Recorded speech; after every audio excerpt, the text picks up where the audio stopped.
अस्सलाम वालेकुम and welcome back to my channel. कैसे हैं आप सब? उम्मीद है कि आप सब खैर से होंगे। हाँ जी, तो कल ये था कि मैंने बिरयानी जो बनाई थी तो वो तो रात को बची ही नहीं। फिर रात को मैं हैरान थी कि क्या करूँ, तो फिर मुझे याद है कि चलो मेरे पास दालें उबली हुई पड़ी हुई, थोड़े थोड़े पैकेट्स थे उबले हुए, तो उनका जो है ना मैंने मिक्स दाल बना ली थी। तो आज मैं सोच रही थी कि उस मिक्स दाल के साथ जो है ना मैं कॉम्बिनेशन में चपली कबाब बना लूँ, क्योंकि वो दालें थोड़ी थोड़ी ना वो इतनी बहुत हो जाती है। तो दाल पड़ी थी तो मुझे था कि मैंने उसको ज़ाया तो नहीं करना, तो नई चीज़ बनाऊंगी फिर वो कोई खाएगा ही नहीं। तो इसके साथ बेहतर है कि मैं चपली कबाब बना लूँ, तो दाल भी खत्म हो जाएगी और चपली कबाब भी खाए जाएंगे। तो आज मैं चपली कबाब की रेसिपी आप लोगों से शेयर करूंगी। आपने वीडियो जो है वो एंड तक देखनी है। एंड कल जी I got so many comments कि हाँ जी ऐसा ही है। कुछ मेरे बेचारे यूके वाले वो बेचारे परेशान हो रहे थे, उन्होंने मुझे मैसेज किया कि नहीं ऐसा कुछ नहीं है।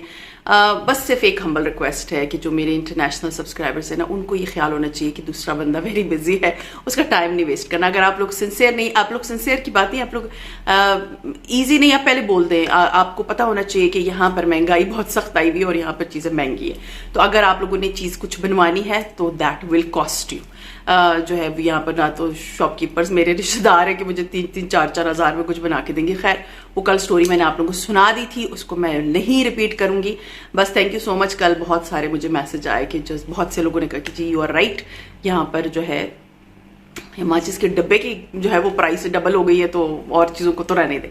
अच्छा जी, आज मैंने ना जो स्केड्यूल बनाया था, एक्चुअली मैं ना डेली बेसिस में कुछ ना कुछ धो रही हूँ। एक तो होता है ना आपकी जो रूटीन चल रही थी, जैसे आपके तौलिए हैं, आपकी बेडशीटें हैं, आपके कपड़े हैं। मैंने ना कपड़ों को डिवाइड किया हुआ है। अपने बच्चों के कपड़े मैं अलग धोती हूँ, मीन्स बेटे के कपड़े अलग धोती हूँ, बेटी के मैं बिल्कुल अलग धोती हूँ, अपने अलग धोती हूँ, तलाल के अलग धोती हूँ।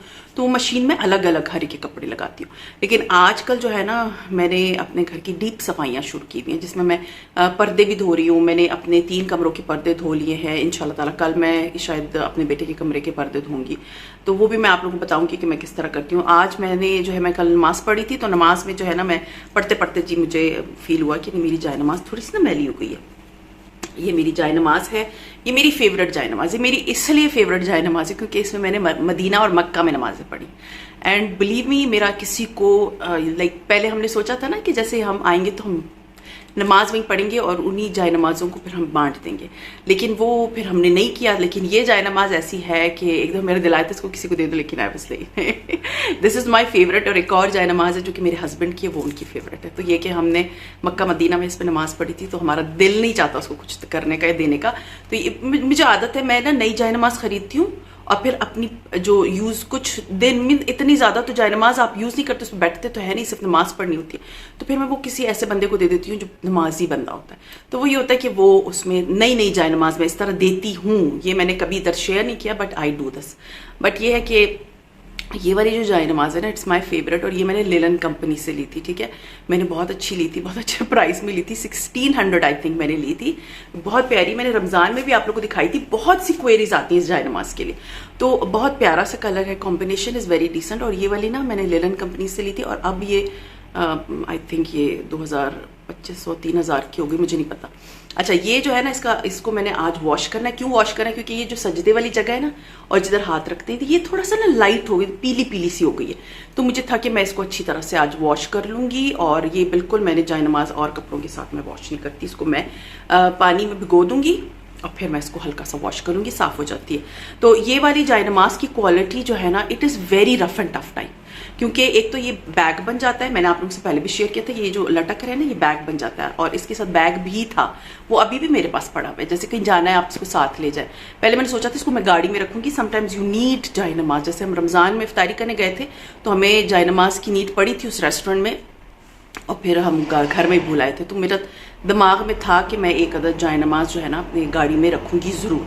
तो ये जाय नमाज ऐसी है कि इसको आप धो लो, कुछ नहीं होता।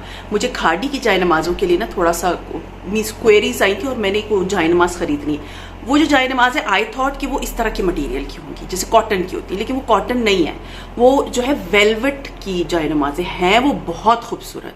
तो मैं सोच रही थी 1-2 वो जाय नमाजें ले लूँगी, अभी तो नहीं, एक इंशाल्लाह ताला कुछ अरसे बाद मैं लूँगी अपने लिए, क्योंकि अभी मेरे पास बहुत जाय नमाजें।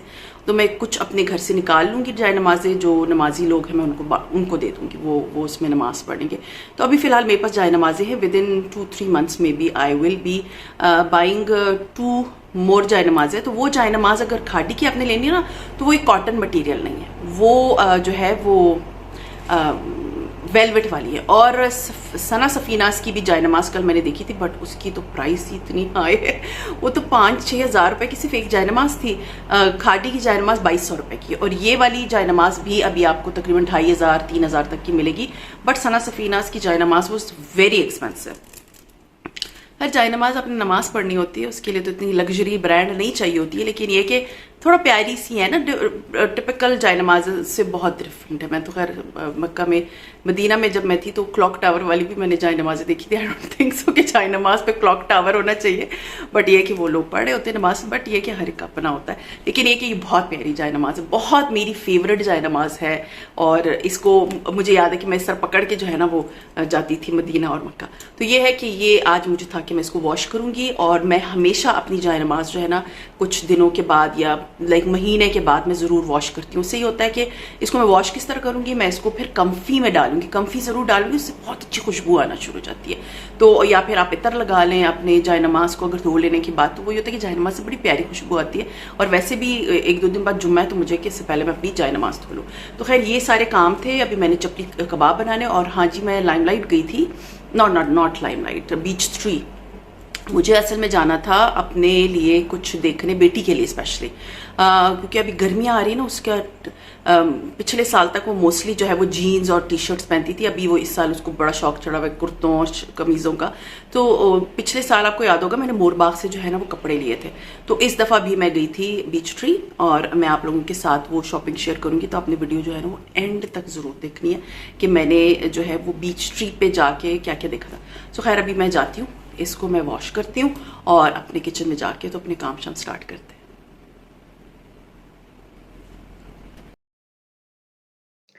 हाँ जी, तो ये मैंने ले लिया है कीमा, और कीमा मैंने लिया है तकरीबन 500 ग्राम के बराबर, और उसमें मैंने एक बड़े साइज़ की प्याज को बिल्कुल बारीक-बारीक चॉप करके इसमें डाल दिया। आप चाहें तो इन सारी चीज़ों को चॉपर में भी चॉप कर सकते हैं। उसके बाद मैंने इसमें डाल दिया है थोड़ा-सा धनिया और थोड़ा-सा हरी मिर्च बारीक-बारीक काट के, और लहसुन का पेस्ट और अदरक का पेस्ट आप लोगों ने कल देखा होगा, जो मैंने वीडियो में आप लोगों से शेयर किया था।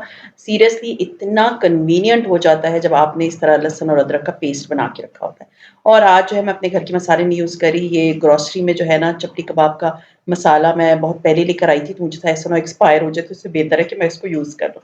तो वो पूरा पैकेट जो है ना 500 से 700 ग्राम के मीन्स गोश्त के लिए था, तो वो मैंने इसमें डाल दिया है, और साथ में जो है ना वो 1 अदद इसमें अंडा भी शामिल करना है। तो ये सारी चीज़ें मैंने मिक्स कर दी, और अब मैं इसको जो है ना ज्वेलरी उतार लें, ये बात याद रखें ज्वेलरी पहन के आपने नहीं करना, ज्वेलरी उतार लें। और किसी ने मुझे मैसेज किया था आप ज्वेलरी के साथ सो जाती हैं तो आपको प्रॉब्लम नहीं होती? Seriously I am so used to now, अब मैं ज्वेलरी के साथ ही सो जाती हूँ, मुझे कोई प्रॉब्लम फेस नहीं करनी पड़ती, मैं बड़े आराम से सो जाती हूँ। खैर एनीवेज़ ये सारी चीज़ें जो है ना मैंने अच्छी तरह से मिक्स कर ली, बहुत अच्छी तरह मिक्स करनी है, और इसको जो है ना हाफ एन आवर के लिए मैंने मैरिनेट होने के लिए रख दिया था, क्योंकि ये जो मसाले हैं ना, ये फिर जो बीफ है इसमें अच्छी तरह रच बस जाएँगे। मोस्टली मैं ये करती हूँ कि ये मसाले जो होते हैं मैं 1 रात पहले ही गोश्त पे लगा के तो इसको रख देती हूँ फ्रिज में। लेकिन आज क्योंकि सुबह जब क्योंकि मैंने कल आपको बताया मेरी तबीयत ठीक नहीं थी, मैं मुश्किल से खाना बनाया था, तो और सुबह मुझे पता नहीं था कि इतना बच जाएगा, तो और मुझे ज़ाया भी नहीं करना था, तो मुझे था कि चलो अभी मैं इसको निकाल के, मैंने गोश्त सुबह फिर निकाल लिया था और उसको डिफ्रॉस्ट कर लिया था। डिफ्रॉस्ट जो है ना मैं पानी में डाल के कर लेती हूँ, मतलब पूरा जो ज़िप-लॉक बैग होता है उसको पानी में डाल देती हूँ, उसको पानी खोल के नहीं डालती, वरना फिर कीमा जो है ना वो उसकी तह सी मच जानी। खैर एनीवेज़ आधा घंटा हो गया था। अब ये जो मेरा एक पैन है तवे की तरह का है, लेकिन इसके किनारे जो है थोड़े-थोड़े से ऊँचे हैं। तो वो मैंने थोड़ा-सा गर्म होने के लिए रख दिया था, और अब जो है मैं ये चपली कबाब बना रही हूँ, और मैं मेज़रमेंट के लिए ना कि एक ही साइज़ की चपली कबाब बने, क्योंकि बहुत बड़े-बड़े तो मैंने बनाने नहीं है, मैंने छोटे घर वाले जो कि हम घर में खाते हैं उस साइज़ के ही बनाऊँगी। तो उसके लिए ना सबसे बेस्ट चीज़ ये होती है कि अगर आपने मेज़र करना हो ना, तो आप ये वाला जो आइसक्रीम स्कूपर होता है ना, ये ले लें। उससे ये हो जाता है कि आपके जो कबाब होते हैं ना वो एक ही साइज़ के फिर बनते हैं। और ये आप देखिए मैं बस निकाल रही हूँ, बस अंदाज़े से निकाले जा रही हूँ, और एक ही साइज़ की जो है ना हमारे कबाब बन गए थे। अभी क्योंकि मुझे बनाने थे यू कैन से कोई 8 9 10 शा चपली कबाब बनाने थे। बाकी जो बच गया था मुझे था कि चलो उससे या तो मैं नान बना लूँगी या आगे देखूँगी अगर कुछ और बनाना था। तो वही होता है कि अगर इस तरह कीमा आपके पास पड़ा हो ना, तो आप उससे नान बना सकते हैं ओवन में। मैंने बहुत पहले शायद किसी लास्ट ईयर की रमज़ान में कीमे वाले नान शेयर किए थे और आलू वाले नान भी मैंने आप लोगों से शेयर किए हुए हैं। अगर आप लोगों ने मेरे वो व्लॉग नहीं देखे तो आप लोग लिखें, तो नाम लिखेंगे तो आपको रेसिपी मिल जाएगी। तो वो ये है कि मैं तो ओवन में बनाती हूँ और मैंने तवे पे भी बनाने सिखाए हुए हैं, अब दोनों रेसिपीज़ आपको मिल जाएँगी। तो ख़ैर अब ये जो ऑयल है, ये हो गया था मेरा गरम और अब मैं इनको जो है पलट रही थी और पलटते हुए ये है कि मैंने यहाँ पर एक काम किया कि मैंने इनको इनके साथ जो है ना कांटा मैं ज़रूर लेती हूँ और कांटे से जो है ना ये पलट आराम से जाते हैं। अगर आप इस तरह वरना तो पे हाथ से करें, अगर आप हाथ से नहीं करना चाहते या थोड़े से एक्सपर्ट नहीं है कुकिंग में, तो आप एक काम कर सकते हैं, आप इनको बड़े आराम से जो है ना कांटा रखें दूसरे हाथ में और इसको जब दबाएँगे तो बड़े आराम से हो जाएगा और मेरा हाथ ऑयल में नहीं जा रहा था। तो इस तरह जो है वो सारे कबाब जो है मैंने तकरीबन 10 कबाब, एक तो मेरे हस्बैंड ने खा लिया था, एक मेरे हेल्पर का था और बाकी जो है ना वो हर बच्चे के हिसाब से मैंने 2-2 कबाब जो हैं वो फ्राई कर लिए थे और कबाब हमारे माशाल्लाह से सारे फ्राई हो गए थे और फिर मैंने खाना लगा दिया। अच्छा जी, खाना लगा दिया उसके बाद ये था कि अभी मैंने आप लोगों से शेयर करना था बीच ट्री। ये बीच ट्री के लिए मुझे बहुत से क्वेश्चन्स आ रहे थे। असल में मैंने आप लोगों को जैसे वीडियो के शुरू में बताया कि मैंने बीच ट्री से अपनी बेटी के लिए मोरबाग से स्पेशली लेने थे। मोरबाग जो सदर में है ना, सदर रावलपिंडी में, उसका एक बिल्कुल अलग पोर्शन बना हुआ है। बट यहाँ पर आप जब गीगा मॉल के जाते हैं बीच ट्री, तो यहाँ पर ना उनके अंदर मिक्स कलर के करके कपड़े पड़े हुए हैं। तो गौर से देख लीजिएगा बीच ट्री के और मोरबाग के डिज़ाइन में थोड़ा-सा डिफरेंस होता है। अब आई डोंट नो ये बीच ट्री वालों ने मोरबाग की क्यों अलग से एक चीज़ बनाई हुई है। अदरवाइज़ दोनों को जो है ना मेरा ख़्याल है कि एक ही होना चाहिए, ताकि आप पर आराम से जो है ना वहाँ से अ, एक ही लाइन होनी चाहिए, लेकिन ये अब इन्होंने 2 लाइन्स बनाई हुई है, लेकिन मुझे मोरबाग के डिज़ाइन्स बहुत अच्छे लगते हैं। मोरबाग का कपड़ा भी बड़ा अच्छा होता है, ख़ैर बीच ट्री का कपड़ा बहुत अच्छा होता है। मेरा बीच ट्री से बहुत पुराना यू कैन से रिलेशनशिप है। मैं बीच ट्री के कपड़े 7-8 साल से ले रही हूँ और मैं जब जॉब करती थी, मैं इसकी प्रेट लाइन ही लेती थी, सीरियसली। मैं सारी चीज़ें इसकी प्रेट लाइन वाली लेती थी, तो मुझे इसके कपड़ों का बहुत अच्छी तरह अंदाज़ा है और रंग नहीं ख़राब होते। कुछ लोगों का एक्सपीरियंस हो जाता है ख़राब, लेकिन वो ज़रूरी नहीं है कि वो हर एक का वही एक्सपीरियंस हो। आपका एक्सपीरियंस अगर थोड़ा-सा ऊपर-नीचे हो गया, तो डज़न्ट मैटर कि सारे कपड़े ख़राब होते हैं। कुछ लोग मुझे कमेंट करते हैं कि हमने फलाँ ब्रांड से ये लिया, तो वो अच्छा नहीं निकला था। वैसे तो मेरा सना सफ़ीनाज़ का फ़िरोज़ी सूट है, वो मैंने जब उसको पानी में श्रिंक करने के लिए डाला, तो उसका इतना कलर निकल गया था, तो मैं तो परेशान हो गई थी। लेकिन वो जब वो सिर्फ़ वो श्रिंक के टाइम ही निकला है, उसके बाद वो सूट मैंने वॉश भी किया है, उसका कलर नहीं ख़राब हुआ। तो ये कि वो थोड़ा बहुत तो कलर कच्चे होते हैं। तो जैसे फ़िरोज़ी हो गया, जैसे ग्रीन कलर होता है, जो डार्क ग्रीन होता है, वो भी कलर निकलता है। तो ऐसे कुछ कलर्स जो होते हैं ना, वो अपना रंग छोड़ते हैं, तो ज़रूरी नहीं है कि हर ब्रांड के साथ जब आप लें, तो आपका एक्सपीरियंस बुरा होता है। हाँ, अपने एक्सपीरियंसेस ज़रूर शेयर करें, बट डोंट से कि फलाँ चीज़ बहुत ख़राब ब्रांड है, मेरे कपड़े ख़राब।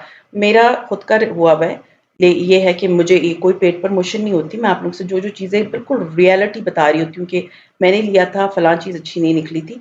तो इसका मुझे मोरबाग के प्रिंट्स बड़े अच्छे लगते हैं। बहुत प्यारे प्रिंट्स होते हैं, सैटल से प्रिंट्स होते हैं, बच्चों के लिए भी बड़े अच्छे होते हैं क्योंकि मुझे अपनी बेटी के लिए कपड़े अभी कलेक्शंस जमा करनी है। तो मुझे कि मैं उसके लिए अच्छे-अच्छे सारे कपड़े ले लूँगी। तो अच्छे डिज़ाइन्स आए हुए हैं, बीच ट्री पे आप जाएँ, आपको अच्छे लगेंगे। एज्ड ख़वातीन के लिए भी बहुत अच्छे हैं, मीन्स मिडल एज के लिए बहुत अच्छे हैं। Beech tree is a good brand और इसके बैग का मेरा एक्सपीरियंस, मेरे पास अभी भी वो बैग पड़ा हुआ है, तकरीबन कुछ 6 साल वो बैग मैंने यूज़ किया था एंड वो ख़राब नहीं हुआ। ख़ैर वापसी पे जो है ना हम ले आए थे केएफसी, जो कि मेरे बच्चों का बड़ा फ़ेवरेट है और बस ये जो आज का व्लॉग है ये यहीं तक होगा और आप लोगों को उम्मीद है कि आज का व्लॉग अच्छा लगा होगा और अगर अच्छा लगता है तो लाइक कीजिए, सब्सक्राइब कीजिए एंड शेयर कीजिए with your friends and family and see you इंशाल्लाह ताला in my next vlog. Till then अपना बहुत ख्याल रखिएगा, दुआ में मुझे याद रखिएगा। टेक केयर एंड अल्लाह हाफ़िज़।